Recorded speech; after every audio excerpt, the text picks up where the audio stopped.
السلام عليكم ورحمة الله وبركاته. kusoo dhawaada cashirkeeni koowaad ee barashada Adobe Illustrator CC 2022. cashirkeena maanta waxaan ku sameyn doonaa shape-kan hortiin yaalla ee idiin muuqdo annagoo step by step isugula arki doono sida iyo qaabka loo sameeyo. It's so easy. So aniga hore idinku daalin, let us begin from the scratch. marka ugu horeyso waxaan dooranaynaa shape-kan rectangle toolka.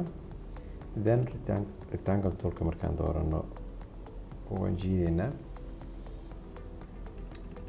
no stroke edit, then invert markaan aan strokegaas black waxaan ka dhiganaa 15 mm. After markaan 15 mm aan ka dhigno si waxayna ayaan hoosta isaga soo gelin waxaan sameysanaynaa qiyaas annaga markaas aan ku qanacsannahay.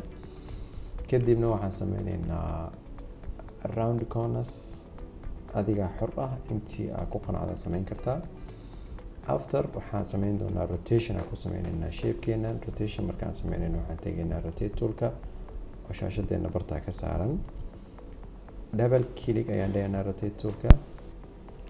markii inta aan dhahno waxaa laga yaabaa meesha inay adiga kugu jirto 0. hadday 0 ku tahay waxaa ka dhigataa 90 degree. instead aan okay dhiileen waxaan dhahaynaa copy oo macnaheedu yahay shape-ka aan haysano oo la leexiyay 90 degree nooga sameey copy. After sida arkayso waxay noqonayaan laba shape oo isku rotate garaysan. kadib labada shape isku select garay. marka aan labada shape select garayna marka waa very important step, si fiican ila soco. waxaan sameynaynaa stroke-gan oo in iyo out ka wada ah ayaa waxaan ka dhigaynaa outside stroke aan ka dhigaynaa oo stroke banaanka aan ka dhigaynaa. marka inta aan sameyno marka hadda waxaan noo sameysan waa stroke kaliya. waxaan rabnaa inaan ka dhigano shape. si aan shape uga dhigno maxaan sameynaynaa, waxaan tegaynaa object menu, then waxaan dhahaynaa expand appearance. marka expand appearance aan dhahno waxa meeshaan aan ka geli doonaa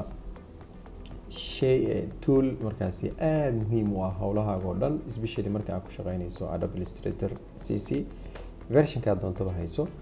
toolkaas waxaa loo yaqaanaa shape builder. shape builder haddii aan si gaaban u sheego wax kale ma qabto, wuxuu sameeyaa shapeska ayuu from the scratch inaad isku dhex furto, inaad qayb ka goyso, howlahaas uu qabtaa. cashir dhana insha Allah aan ku sharxi doonaa hadduu Ilaahay yiraahdo. marka hawsheena bilaabeynaa. waxaan sameynaynaa calaamadaas balaaska marka ay soo korto macnaheedu waxa waaye isku fur oo labadan shape isdhexgeli. haddii aan qabanno option haddaan qabanno ama alt haddaan qabannona waxay noqonaysaa minus oo macnaheedu yahay naga jar. marka hadda waxaan rabnaa inaan isku darno soo iyadoo pluskeeda noo ah waxba ma hayno. sida defaultiga waxay ku timaadaa inay isku darto labada shape intaan isugu keen fasax. then haddana waxaan isku fasaxaynaa side-kan kale. then haddana waxaan isku fasaxaynaa side-ka kale. then waxaan isku soo fasaxi doonaa side-ka isaguna. marka inta aan sameyno waxaan sameynaynaa noo wada door shape-keeno dhan. then stroke kala midka adiga aad ku qanacdo isticmaal. anigu hadda waxaan iska isticmaalayaa labada midkood. midkaasaan isticmaalaynaa. then isaga marka aan badinaynaa stroke size-ka ilaa iyo inta annaga aan ku qanacno. tusaale ahaan hadda waxaan ka dhiganaynaa 3 mm. sida aad idin wada muuqata waxaan sameynay shape-kii aan ku bilaabnay cashirka intuusan bilaaban ka hor. aad baad u mahadsan tahay dhageysiga iyo daawashada cashirkeenan koowaad.